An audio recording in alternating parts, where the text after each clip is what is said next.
everyone, I'm Rosie and welcome back to my channel. I'll be honest with you, I always thought chia pudding was bland and boring, but today I'll show you how to make the most delicious chia pudding that I look forward to eating every day. I'll be making two types of chia pudding in this video, my standard superfood chia pudding, which is loaded with my favorite seeds and dried fruits, and a chocolate salted caramel flavor, which tastes so decadent but is packed with vitamins and fiber. There's no added sugar in either of these recipes, and they're vegan. Let's get started.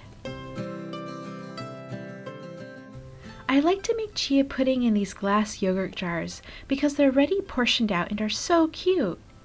Each jar is meant for 5 ounces of yogurt, and these bamboo tops fit perfectly and seal really nicely. This is a 20 cc scoop, which ends up being about 1.5 tablespoons of chia seeds. Then I add half a scoop or 3/4 of a tablespoon of hemp seeds and 1 teaspoon of black sesame seeds. Look how beautiful these red goji berries are. I add a heaping teaspoon of them, along with about 6 to 8 large raisins, and a dash of cinnamon. Here's my secret to smooth chia pudding with no clumps at all. I start by adding just half the liquid. I'm using unsweetened soy milk, but you can add any plant-based or dairy milk you like. Coconut milk would be an awesome idea if you have some on hand. I let the seeds soak for a few minutes before adding the rest of the liquid.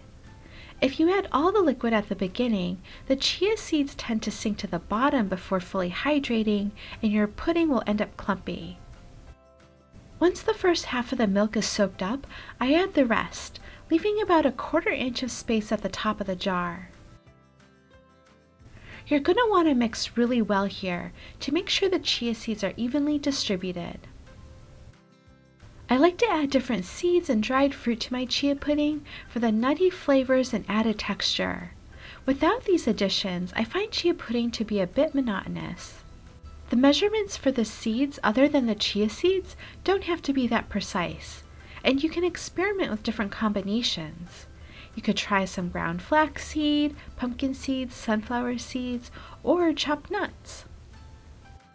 As a finishing touch, I like to sprinkle on some crushed peanuts and unsweetened shredded coconut on top.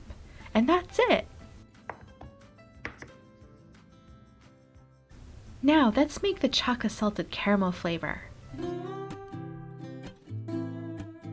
Again, I'm starting with 1.5 tablespoons of chia seeds and 3/4 of a tablespoon of hemp seeds. Then I add a teaspoon of cacao powder. This scoop is half a teaspoon, so that's why I'm adding 2 scoops. I also add a heaping teaspoon of cacao nibs. I'm going to chop up 1 large medjool date. I've tried so many dates from different companies, and these dates are by far the most plump and flavorful. I'll link them and the other ingredients in the description box. Lastly, I add a pinch of Himalayan pink salt. I start by mixing in half the liquid and let that soak up before mixing in the rest. You can also add a dash of vanilla extract here. My homemade vanilla extract is in a vodka base, so I leave it out because it makes my chia pudding taste a bit boozy.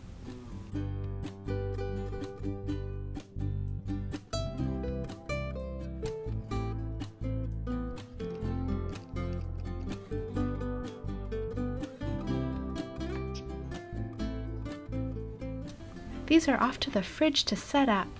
They'll be ready to eat within 2 to 3 hours, but I personally like them best after they've had a chance to sit overnight. The superfood chia pudding is creamy but has a nice crunch from the seeds and nuts, and a delightful chewiness from the dried fruit. I also think it's really beautiful with the black sesame seeds and bright red goji berries.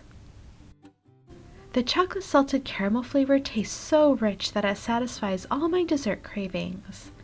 The dates end up tasting like little bits of caramel, and you get such a satisfying crunch from the cacao nibs. I hope you give these crave-worthy chia puddings a try and let me know what you think. If you enjoyed this video, please give it a thumbs up, subscribe for more easy cooking and baking videos, and say hi in the comments. Thanks for joining me today, and I'll see you next time. Bye!